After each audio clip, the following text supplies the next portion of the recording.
मी भारतीय जनता पार्टीची उमेदवार होते आणि त्यावेळी निवडणुकीत माझा पराभव झाला. तो पराभव झाल्यानंतर अनेक अशा घटना घडल्या, अनेक निर्णय झाले. भारतीय जनता पार्टीतर्फे अनेक निर्णय झाले. त्या निर्णयामध्ये मी सामील नसले, मला तिकीट नाही मिळालं, मला उमेदवारी नाही मिळाली, अशा प्रकारच्या निर्णयानंतर मी नाराज असेन किंवा मी पक्षाच्या बाहेर जाणार अशा चर्चा गेले 4 वर्ष झाल्या. अनेक कार्यक्रमांमध्ये, खास करून जिथे मी माझ्या समाजाला, माझ्या फॉलोअर्सला संबोधते, त्या दसरा मेळावा, 3 जून आणि 12 डिसेंबर अशा अनेक कार्यक्रमांमध्ये मी अत्यंत स्पष्टपणे माझी भूमिका मांडलेली आहे. परत माझी भूमिका मांडणं म्हणजे माझ्या नैतिकतेवर कोणाचा अविश्वास सिद्ध करण्यासारखं आहे. त्यामुळे मी आज आपल्या सर्वांसमोर काहीही असं म्हणणार नाही की मला स्वतःला सिद्ध करायचं आहे. गेले काही दिवस अनेक पक्षाच्या कार्यकर्त्यांनी असे काही भाष्य केले की पंकजा मुंडे आमच्याकडे आल्या तर चांगलं आहे, पंकजा मुंडे आल्या तर आम्ही त्यांना अमुक देऊ तमुक देऊ. या गोष्टीला सुद्धा फार मी लाईट नोटवर घेतलं, कारण त्यांनी काही माझा अवमान केलेला नव्हता. या संदर्भामध्ये फारसं मी भाष्यही केलं नाही. पण मला वाटतं परवाच्या दिवशी अशी एक बातमी आली, त्या बातमीने मला खूप अंतर्मुख केलं आणि मला असं वाटलं आपल्या सर्वांशी बोललं पाहिजे. त्या बातमीमध्ये असं सांगितलंय की मी राष्ट्रीय काँग्रेसचे नेते राहुल गांधी आणि आदरणीय सोनिया गांधी यांची भेट घेतली. माझी त्यांची 2 वेळा भेट झाली आणि मी काँग्रेसच्या वाटेवर आहे. मला सर्व माध्यमांना एवढंच सांगायचं आहे, कोणत्याही बातमीसमोर एखादा क्वेश्चन मार्क टाकून तुम्ही लीगल प्रश्न सोडवू शकता, पण एखाद्याची क्रेडिबिलिटी, एखाद्याचं करिअर संपवण्याचा हा डाव कोणाचा आहे. त्यांनी असंही सांगितलं की एका सांगलीच्या नेत्याच्या माध्यमातून मी सोनिया गांधी आणि राहुल गांधींना भेटले, मी काँग्रेसच्या वाटेवर आहे. मग जेव्हा माध्यमांना सुद्धा जबाबदारी आहे, माध्यमांना सुद्धा कुठली बातमी देत असताना त्यांचे स्रोत काय आहे हे सांगण्याची आवश्यकता आहे. त्यामुळे या चॅनलवर मी मानहानीचा दावा ठोकणार आहे आणि त्यांनी जे कथन केलेलं आहे त्या कथनाचे पुरावे त्यांना कोर्टामध्ये सादर करावे लागतील. त्यांनी सांगितले असा कोणता जो नेता आहे ज्यांच्या माध्यमातून मी भेटले, त्यांनी भाष्य केलं, याचे सगळे डिटेल्स त्यांना द्यावे लागतील. माझं करिअर हे कवडी मोलाचं नाही. 20 वर्ष राजकारणामध्ये मी काम करते. माझ्या स्पष्ट वक्तेपणामुळे, प्रामाणिकपणामुळे आणि माझ्या पर्सनॅलिटी जी डायरेक्ट लोकांशी संवाद साधते त्याच्यामुळे माझं नेतृत्व आहे. माझ्या संस्कार झालेले आहे माझ्या वडिलांचे, गोपीनाथ मुंडे यांचे. त्यामुळे पाठीत खंजीर खुपसण्याचं रक्त माझ्या अंगात दौडतच नाही आणि खुपसलेला खंजीर कसा योग्य आहे हे सांगण्याचं माझ्याकडे कुठलेही शब्द नाहीत. त्यामुळे हे माझा स्वभाव नाही. मी माझ्या 3 जूनच्या कार्यक्रमामध्ये अत्यंत स्पष्टपणे सांगितलेलं आहे की या चर्चा का होतात, कारण प्रत्येक वेळी पंकजा मुंडेंचं नाव येतं आणि पंकजा मुंडे मात्र त्या ठिकाणी येत नाहीत, त्या पदावर दिसत नाही. त्यामुळे या चर्चा होतात. तर हा दोष माझा तर नाही. ह्याच्यावर उत्तर द्यायला पाहिजे ते पक्षाने द्यायला पाहिजे की पंकजा मुंडे आता पात्र असतील नसतील हे उत्तर मी किती वेळ देणार, मी हे देऊ शकत नाही.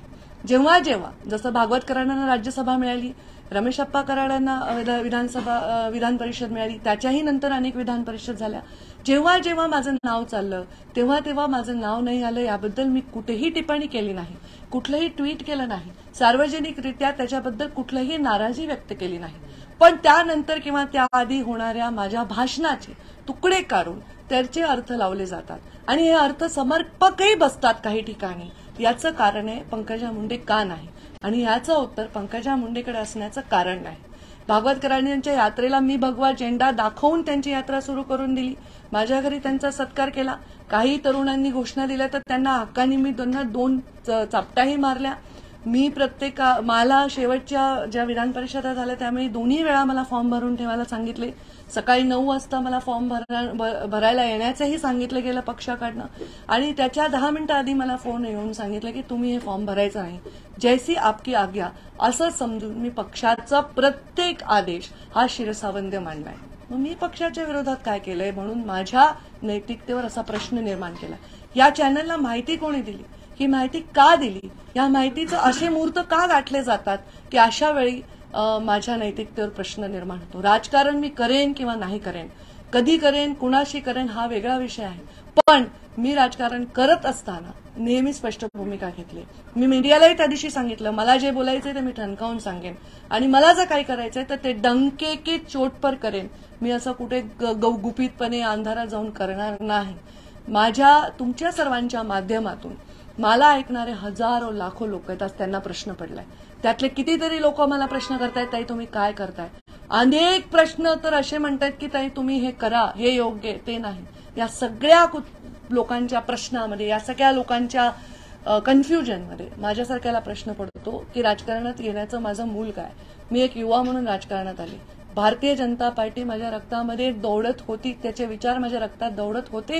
याचं कारण पंडित दीनदयाळजी उपाध्याय यांचे विचार, अटल बिहारी वाजपेयी यांचा आदर्श, गोपीनाथ मुंडे यांनी घालून दिलेले संस्कार. पक्ष हा सर्वश्रेष्ठ आपल्यासाठी, आपलं राष्ट्र सर्वात महत्वाचं आहे. त्याच्यानंतर आपलं संघटन आहे, त्याच्यानंतर सत्ता आहे. पण मला वाटतं जसं पूर्वी म्हणायचे ना की शेती सर्वात उत्तम आहे, मध्यम आहे नोकरी आणि कनिष्ठ आहे व्यापार, आणि ते उलटं झालंय. अशी व्हायची परिस्थिती निर्माण होऊ नये की सर्वात श्रेष्ठ ही सत्ता आहे आणि संघटन महत्वाचं नाही. अशा विचारांची मी नाही.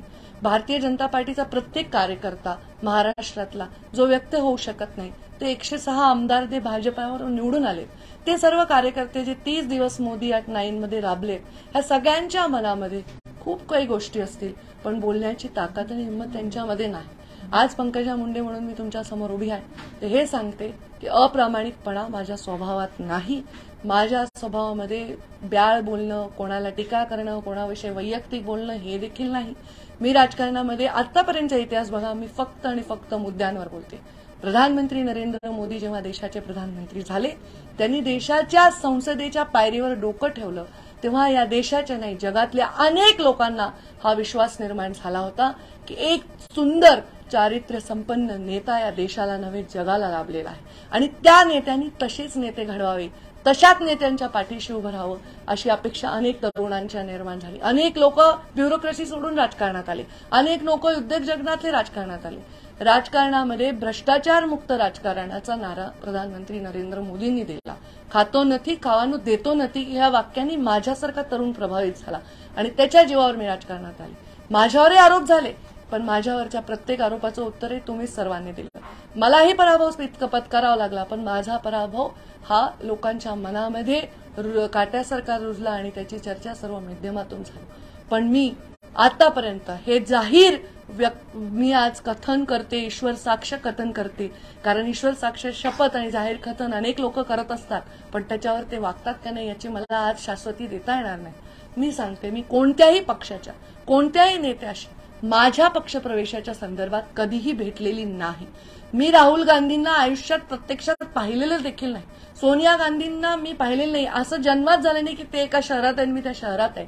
ज्या दिवशी माझ्याविषयी ही बातमी येते त्या दिवशी मध्य प्रदेशच्या कार्यकर्त्यांवर त्या क्षणाला तुम्ही माझं सोशल मीडिया बघा. माझं कुठलंही गुपित आयुष्य नाही. माझं जे आहे ते माझ्या मीडियावर असतं, जे आहे ते सगळ्या जगासमोर असतं. माझ्या जीवनामध्ये पारदर्शकतेला, प्रामाणिकपणेला आणि स्पष्ट वक्त्यापणाला आणि न्यायप्रिय भूमिकेला फार महत्व आहे. या भूमिकांशी प्रतारणा होताना दिसताना मी खूप अस्वस्थ होते. नाराज नाही, पण मी नक्की दुःखी आहे. आणि म्हणून आपल्या सर्वांना सांगते की या दुःखाचं मला माहित नाही मूळ काय. आज सगळेच राजकारणामध्ये वेगवेगळे प्रयोग आपण बघतोय. कधीच नाही, जसं कोविड आपण कधीच पाहिला नव्हता, तसंच हे प्रयोग आपण कधीच पाहिले नव्हते. बाळासाहेबांची शिवसेना आता राहिली नाही, शरद पवारांची राष्ट्रवादी आता राहिली नाही, असं बातम्यांमध्ये मी बघते. तसंच पंडित दीनदयाळ उपाध्याय आणि अटल बिहारी वाजपेयी यांची भाजपा सदैव राहावी यासाठी माझ्यासारखा छोटा छोटा कार्यकर्ता धडपडतोय. 30 दिवस मी नक्सलाइट एरियामध्ये मला काम दिलं होतं. मी तिथे जाऊन काम केलं. जेवायचा पत्ता नाही, खायचा पत्ता नाही, राहायचा पत्ता नाही, असं 20 वर्ष झाले मी काम करते आहे. आणि हे काम करत असताना माझ्या नैतिकतेवर आणि माझ्या इंटिग्रिटीवर प्रश्न निर्माण होत असेल तर हे माझ्यासाठी अत्यंत दुःखाचं आहे. या गोष्टीबद्दल मी प्रचंड तीव्र नापसंती आणि दुःख व्यक्त करते. न्यायालयातून मी ही लढाई लढणार आहे. माझ्यावर न्याय झालाय का अन्याय झालाय हे काळच ठरवेल. या परिस्थितीमध्ये भविष्यामध्ये मी काय करणार आहे, काय नाही करणार आहे हे सांगण्याएवढी भविष्य मला कळत नाही.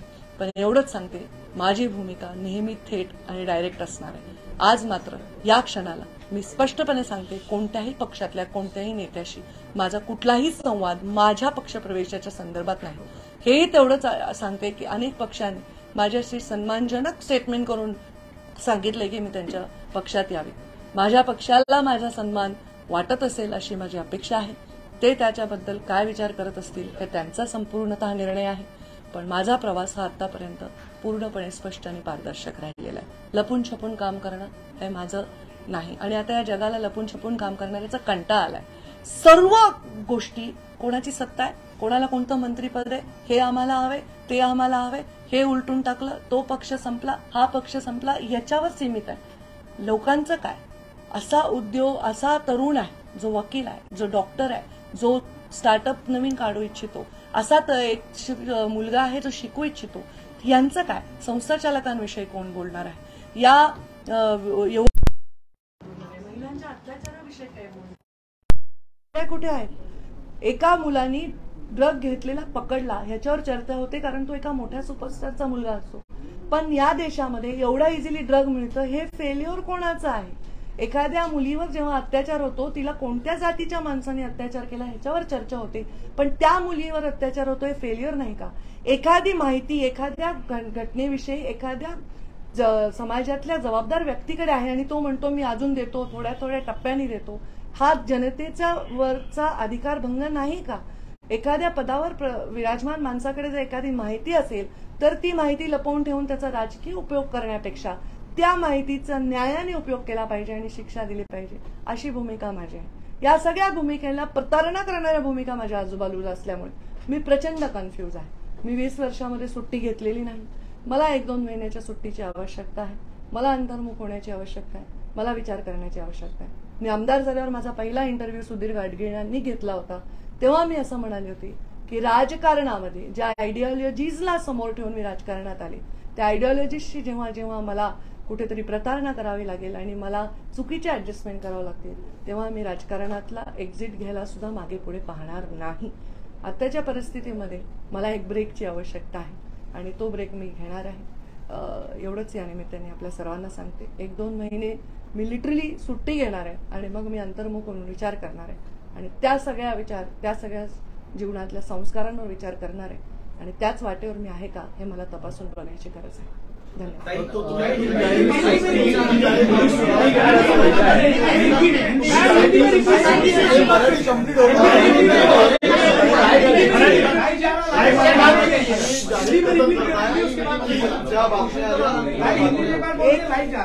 एक बात आप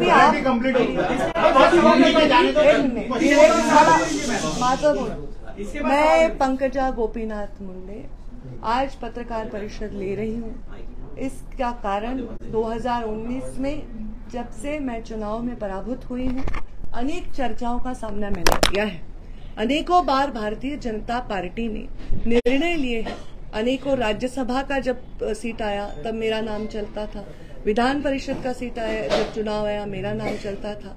ऐसे परिस्थिति में जब जब मेरा नाम चला और मेरे बारे में निर्णय नहीं हुआ, तब कभी भी मैंने कोई जाहिर कथन नहीं किया, कभी प्रेस कॉन्फ्रेंस नहीं ली, कभी सोशल मीडिया के माध्यम से मैंने व्यक्त कोई नाराजगी नहीं की. फिर भी मेरे बारे में चर्चा चलती रही. अनेक पार्टियों के नेताओं ने कहा पंकजा जी नाराज हैं, हमारे पास आ सकती है. अनेक पार्टियों के नेताओं ने ये भी कहा कि हम उनको ये पद दे सकते हैं, हम उनको हम उनको ये स्थान दे सकते हैं. उसी बारे में भी मैंने उसको बहुत लाइट नोट पे लिया.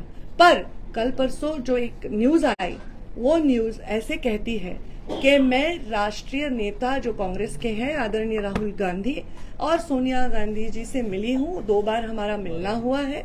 एक सांगली के नेता है जो हमारे इस मिलने में मध्यस्थ है और मैं भारतीय जनता पार्टी छोड़कर कांग्रेस की तरफ जा रही हूँ. ये जो न्यूज आई है ये न्यूज सरासर झूठ है. ये न्यूज नहीं, मैं ये आपको शपथ पूर्व ईश्वर साक्ष्य कह सकती हूँ, क्योंकि आजकल शपथ पूर्व ईश्वर साक्ष्य हर कोई शपथ लेता है, पर वो उससे कितना प्रामाणिकता से उससे जुड़ा हुआ है मैं नहीं जानती. पर मैं आज ये सबके सामने कहती हूँ, कोई भी पार्टी के कोई भी नेता से मेरे पार्टी के प्रवेश के बारे में मेरी कभी भी कोई भी बात नहीं हुई है. राहुल गांधी जी को तो मैंने प्रत्यक्ष रूप में कभी देखा तक नहीं, सोनिया गांधी जी को मैंने कभी देखा तक नहीं. ऐसा भी कभी नहीं हुआ है कि वो एक शहर में है और मैं उस शहर में. जब ये न्यूज आई उस समय मैं अपने मध्य प्रदेश के भारतीय जनता पार्टी के कार्यक्रमों में अपने कार्यकर्ताओं के साथ थी, और ये न्यूज जब आई तो मुझे इस बारे में बहुत पीड़ा हुई, क्योंकि आज तक ऐसी न्यूज आती थी कि इनका ऑफर है, मैं उसको लाइट नोट पे लेती थी। पर ये जो न्यूज है ये कहती है कि उनके पास ये मालूमात है, उनके पास ऐसे सूत्र कहते हैं, और एक क्वेश्चन मार्क डाल दिया कि क्वेश्चन मार्क डालने से लीगल सब सही हो गया। मैं इस चैनल पर मानहानि का दावा ठोकने वाली हूँ, क्योंकि मेरा करियर कौड़ी मोल नहीं है। लाखों लोग मुझसे जुड़े हुए हैं, उनके भवितव्य मुझसे जुड़े हुए हैं, और मेरी गरिमा, मेरी प्रतिष्ठा और मेरी इंटीग्रिटी भी इसमें चैलेंज होती है। मेरे सिर्फ पॉलिटिकल जगत में नहीं, सिने जगत में मेरे दोस्त हैं, उद्योग जगत में मेरे बहुत सारे मित्र परिवार हैं। आज वो सब मुझे ये सवाल पूछ रहे हैं। इतना ही नहीं, मेरा बेटा कहता है मम्मा ये न्यूज आ गया, ये सही नहीं है, पर ऐसा न्यूज कैसे आ गया। ये मेरे पर्सनालिटी पर उठा हुआ सवाल है, और ये कौन कर रहा है। इस देश के गृह मंत्री है अमित शाह, प्रधानमंत्री नरेंद्र मोदी है। मेरा जैसा सूक्ष्म पार्टी का जीव अगर ऐसी कोई मुलाकात करता है या किसी को मिलता है, तो क्या उनको पता नहीं होगा? क्या मेरे फोन में मैं किससे बात करती हूँ, क्या उनको पता नहीं होगा? मुझे लगता है मेरे जैसे सरल, स्पष्ट और पार्टी से प्रामाणिक नेता के गरिमा पर यह उठा हुआ प्रश्न चिन्ह है। हाँ, बहुत बार ऐसा हुआ मेरा नाम चला, पर ना मुझे मिला नहीं। मैंने पार्टी का आदेश उस समय स्वीकार लिया। मैंने तो फॉर्म भी भर के विधान परिषद का मुझे बताया गया कि रखो, और फॉर्म भरने के समय के 10 मिनट पहले मुझे बताया गया कि आप ये फॉर्म नहीं भर सकती है। तो मैंने कहा कि पार्टी का आदेश मेरे लिए सर्वोतोपरि है। पर मेरे बारे में ऐसी शंका उपलब्ध करना मुझे बहुत दुख दे रहा है। ये पार्टी में मैं पली बड़ी हूँ, हजारों कार्यक्रमों में मैंने अपनी भूमिका व्यक्त की है। मैं बार बार इस बारे में बात नहीं करना चाहती। 3 जून को जब मेरे पिताजी की पुण्यतिथि थी, उस दिन मैंने कहा था कि ये चर्चा जो होती है वो चर्चा मेरी वजह से नहीं होती है। ये चर्चा पार्टी के जब कोई निर्णय होते हैं तब मेरा नाम चलता है और नहीं मिलता है, इसलिए होती है। इसका जवाब मैं नहीं दे सकती, इसका जवाब पार्टी दे सकती है। पार्टी मुझे पात्र समझेगी तब मुझे अकोमोडेट करेगी, ये भी मैंने कहा है। बार बार इस बारे में मैं भाष्य नहीं करना चाहती हूँ। मैंने आज तक कभी भी किसी के वैयक्तिक जीवन में हस्तक्षेप नहीं किया, किसी के वैयक्तिक जीवन पे टिप्पणी नहीं की। कभी भी मैंने कोई धार्मिक टेढ़ बढ़ाने वाली टिप्पणी, जातीयवाद की टिप्पणी नहीं की। मैंने अपने जीवन में सिर्फ मुद्दों पर बेस्ड पॉलिटिक्स पे पूरा जोर दिया है। मेरे पिता के संस्कार मुझ में है। मैं किसी के पीठ में खंजीर डालने वाले रक्त, मेरे खून मेरे रगों में नहीं दौड़ता। खंजीर डालकर भी उसको जस्टिफाई करने वाले लोग भी आज राजनीति में हैं, पर मैं उनमें से नहीं हूँ। जब मोदी जी ने प्रधानमंत्री पद की शपथ ली थी और वो जब हमारे संसद में उस सीढ़ी पर नतमस्तक हुए थे, तब हजारों लाखों युवक सिर्फ इस देश के नहीं दुनिया के ये सोच रहे थे कि एक अलग सरकार, एक अलग राजा, अलग प्रधानमंत्री हमें मिला है, एक ग्लोबल लीडर मिला है। आज भी यही सोच रहे होंगे। हमारी आइडियोलॉजीज को मैं सबसे ज्यादा प्यार करती हूँ क्योंकि यही भारतीय जनता पार्टी खातो नहीं खावानु देतो नहीं। भ्रष्टाचार से राजनीति को मुक्त करने के लिए मोदी जी के कदमों को बहुत गौर से दुनिया देखती है, और ये सबसे बड़ा मुद्दा है। हम राजनीति में और हमारे माध्यमों के इतने कंपटीशन में मुख्य मुद्दों से हमेशा परे चले जाते हैं। कोई एक व्यक्ति बहुत बड़ा स्टार, उसका बच्चा पकड़ा जाता है तो हम कहते हैं उसके पास ड्रग मिला। अरे पर ड्रग मिला ये फेलियर सिस्टम का है। आज हमारे बच्चे ड्रग एडिक्ट हो रहे हैं, ये फेलियर सिस्टम का है। कभी कोई अत्याचार महिला पे होता है तो उस महिला की जाति, अत्याचार करने वाले की जाति पर चर्चा होती, पर अत्याचार होना ये फेलियर भी सिस्टम का है। कोई इन्फॉर्मेशन कोई बड़ा व्यक्ति अपने पास रखता है और बोलता है मैं किश्तों में दूंगा, तो ये भी जनता के अधिकारों के ऊपर एक उसका खंडन करने जैसी बात हुई। अगर कोई व्यक्ति एक जिम्मेदार पद पर है, विराजमान है, तो उसके पास अगर कोई ऐसी इन्फॉर्मेशन है जो समाज के प्रति बहुत आवश्यक है, तो उस पर उसको एक्शन लेना चाहिए, ना कि उसको किश्तों में मीडिया को बताना चाहिए। ये सब चीजें देखकर मैं दुखी हो गई। आज मैं रोज न्यूज देखती हूँ, बाला साहब ठाकरे की शिवसेना नहीं रही, शरद पवार की राष्ट्रवादी नहीं रही। मैं सोचती हूँ कल लोगों को ये कहने पर मजबूर ना करना, ये हमारा काम है कि पंडित दीनदयाल जी उपाध्याय और अटल जी की भाजपा नहीं रही, ये हमारा कर्तव्य है। मैं उस भाजपा की सदस्य थी, उस भाजपा की सदस्य हूँ और उस संस्कारों में पली बड़ी हूँ। मेरे साथ जो हुआ वो बहुत ही मुझे दुख देता है, वेदना देता है।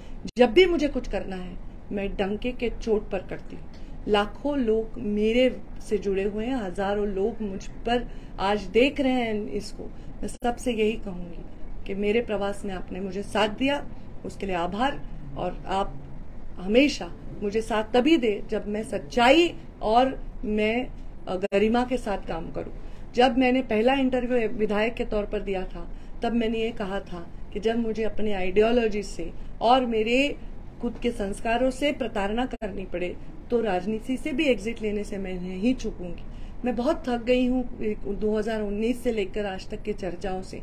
मैं आज थोड़ा ब्रेक लेना चाहती हूँ। 1-2 महीने मैं अपने आप में जाकर सोचना चाहती हूँ कि ये राजनीति कहाँ जा रही है, देश को कहाँ ले जा रही है, देश के युवाओं को क्या दे रही है। देश में सब लोग जो राजनीति की तरफ आज देख रहे हैं वो यही देख रहे हैं कि कौन सा पार्टी टूट रहा है, कौन कौन से पद पर विराजमान हो रहा है, कौन मंत्री बन चाहता है, कौन क्या बन रहा है।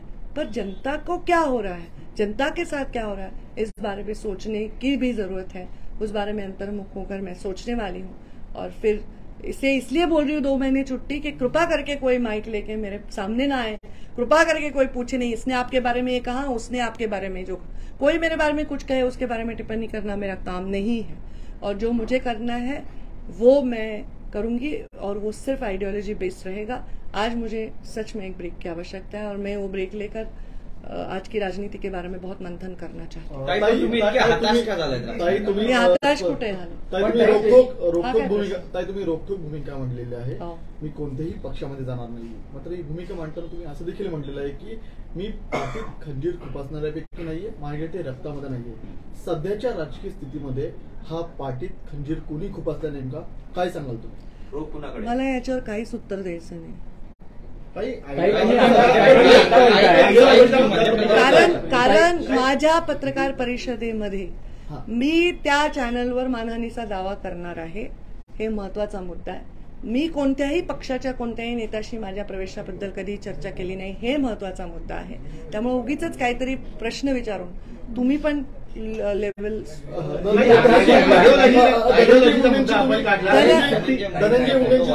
तुमचा प्रश्न मला कळला, तुमचा काय प्रश्न, मी दोन्हीचं उत्तर आयडियोलॉजी बद्दल आपण बोलला। आता सध्याची आपण राजकीय परिस्थिती बघितली तर एक भाजपच्या विपरीत वृत्ती असलेला पक्ष आज सत्तेत बसलेला आहे भाजपच्या सोबत, तर म्हणून हा मुद्दा आला का? आणि सुट्टी घेताय का? नाही, सुट्टी मी याच्यासाठी घेत आहे कारण मला ह्या सगळ्या चर्चांमुळे माझ्या मनामध्ये खूप विषाद आहे, माझ्या मनामध्ये फार वेदना आहे, दुःख आहे आणि मला कंटाळा आलाय या शॅलो गोष्टींचा। मी हताश काही नाही आहे, मी एकदम भक्कम आहे। माझा कार्यकर्ता प्रतीक्षा करतो माझ्या प्रत्येक भाषणाची, माझ्या निर्णयाची। मी अजिबात हताश नाही। मी तुमच्यापासून ब्रेक घेते, माझ्या समाजसेवेपासून ब्रेक घेत नाहीये, माझ्या लोकांपासून गैरसमज करू नका, असल्या बातम्या लावू नका। मी ब्रेक याच्यासाठी घेते की मी या सगळ्या गोष्टींवर टिप्पणी करण्यापासून मला परावृत्त व्हायचंय आणि म्हणून आता या जे तुम्ही मला प्रश्न विचारला ह्याचं उत्तर मी देऊ शकत नाही। ह्याचं उत्तर भारतीय जनता पार्टीचे प्रवक्ते, प्रदेशाचे अध्यक्ष देतील। मी मध्य प्रदेशची प्रभारी आहे, मध्य प्रदेशच्या निवडणुकीबद्दल काही बोलायचं असेल तर मी उत्तर देईन।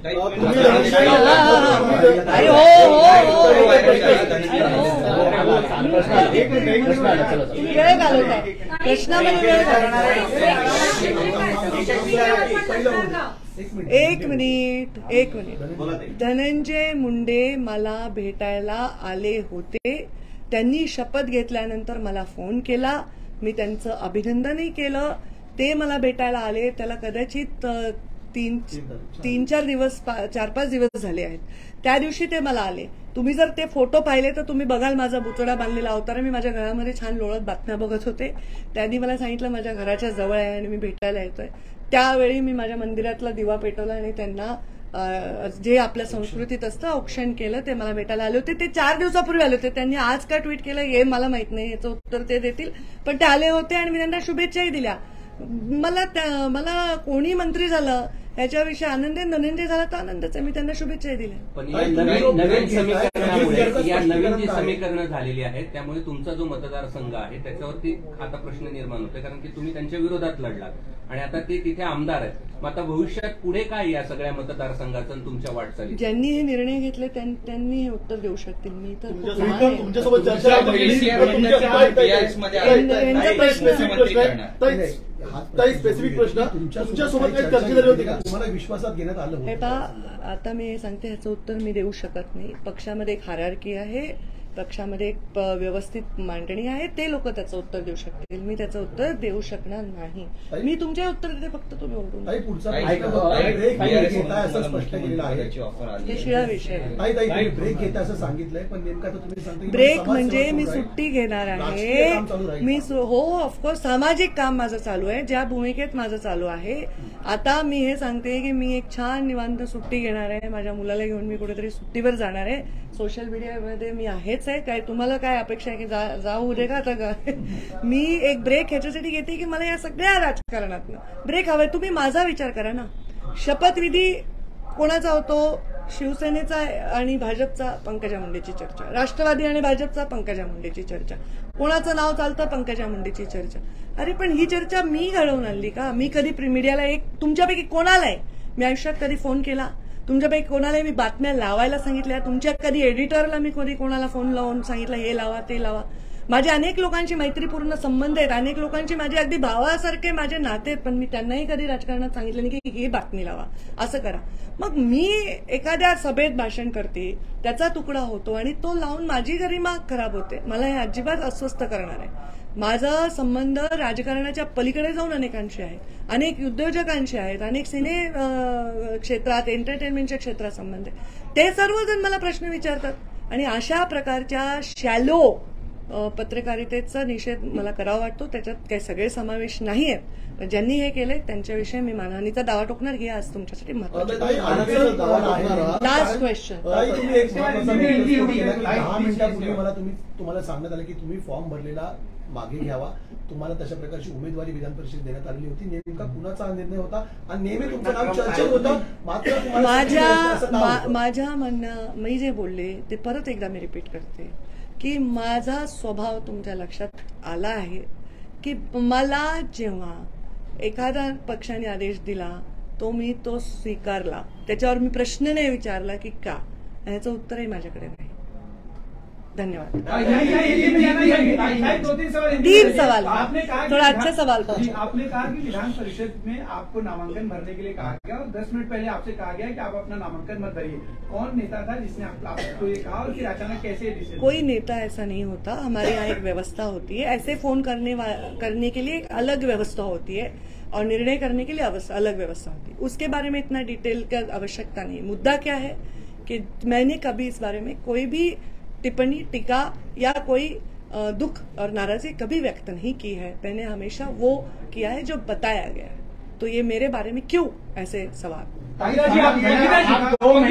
ये कहा कि 9 साल पीएम के हो चुके हैं और सबने अच्छी तरीके से मनाया भी. आपने वहाँ पे सवाल भी उठाया कि अगर ड्रग्स पकड़ा जाए तो सिस्टम को पहले महिला के साथ अत्याचार. क्या आपको लगता नहीं कि आपकी सरकार 9 साल से इन सब चीजों पे प्रॉपर ढंग से काम नहीं कर पाई? मैं ये कह रही हूँ कि हम मुद्दों की चर्चा न करते हुए हम उसके इर्द गिर्द विवादों की चर्चा करते हैं. हमको जो चीजें थ्रिल देती है हम उसकी चर्चा करते हैं. ये बहुत भयंकर विषय है. हम उस बात की नहीं चर्चा करते जो इस देश के और इस सिस्टम को हानि पहुंचा रहा है. ये मेरा कहना है. राजनीति से संन्यास ले रही हैं आप? 1 महीने 2 महीने संन्यास के शब्द मैंने बोला भी नहीं भैया. मैं 42 साल की हूँ. ले रही हैं क्या? राजनीति से ले रही हैं ब्रेक? मैं छुट्टी ले रही हूँ. छुट्टी का क्या मतलब है? ब्रेक ले रही हूँ. पार्टी के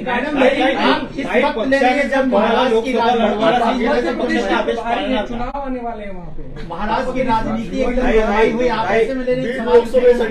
मैं मध्य प्रदेश की सह प्रभारी हूँ और मैं मध्य प्रदेश में हमारे शिवराज जी इतना अच्छा काम कर रहे हैं, इतने लोकप्रिय, इतना सरल नेता है.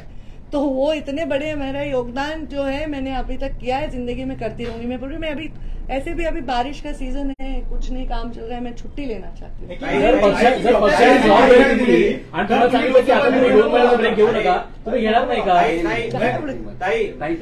लोकसभा निवडणूक मला प्रश्न तर कळला पाहिजे ना.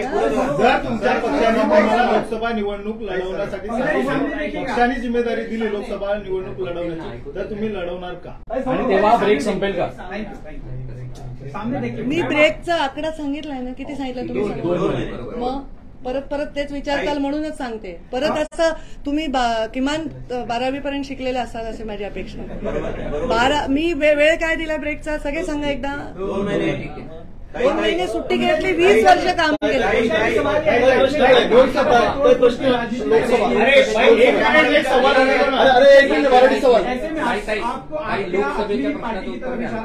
लोकसभेच्या प्रश्नाचं तोड़फोड़ हुई है वापी की पार्टी की तरफ से कहीं ना कहीं होते दिखी, एनसीपी की हो या फिर इसके पहले उद्धव ठाकरे की पार्टी को तोड़ा गया, इस पर आपका निशाना क्या पार्टी के आप ही के नेताओं की तरफ है? मुझे नहीं, आपके सवाल ही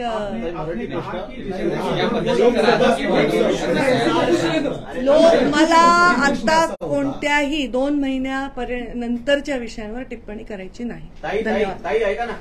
2 महिन्यानंतरच्या निर्णयावर दादांनी उपमुख्यमंत्री पदाची शपथ घेतली, तुम्ही म्हणताय मी अजित पवारांचं अभिनंदन करते. उपमुख्यमंत्री पदाची परत त्यांनी शपथ घेतल्यावर त्यांना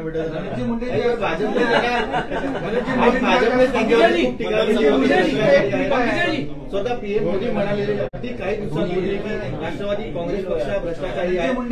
70,000 कोटींचा भ्रष्टाचार त्यांनी केलेला होता. आजपर्यंत भाजपचेच नेते राष्ट्रवादीवरती नावं घेऊन टीका करत होते आणि आज ते दोघे सत्तेत बसलेले आहेत. म्हणजे स्वतः अचानक असा बदल कसा राष्ट्रवादीवरती सडकून टीका केलेली होती. त्यावेळी एकंदरीत महायुती जमवण्याचं कामही मुंडे तुम्ही ज्यांची नावं घेतले त्यांनी तरी उत्तर दिलं पाहिजे. ज्यांनी निर्णय घेतलाय त्यांनी तरी उत्तर दिलं पाहिजे. मी प्रवक्ताही नाही. महाराष्ट्राच्या कुठेही विषयावर मी काही उत्तर देऊ शकत नाही. मी सचिव आहे राष्ट्रीय आणि मला मध्य प्रदेशचा सहप्रभार आहे.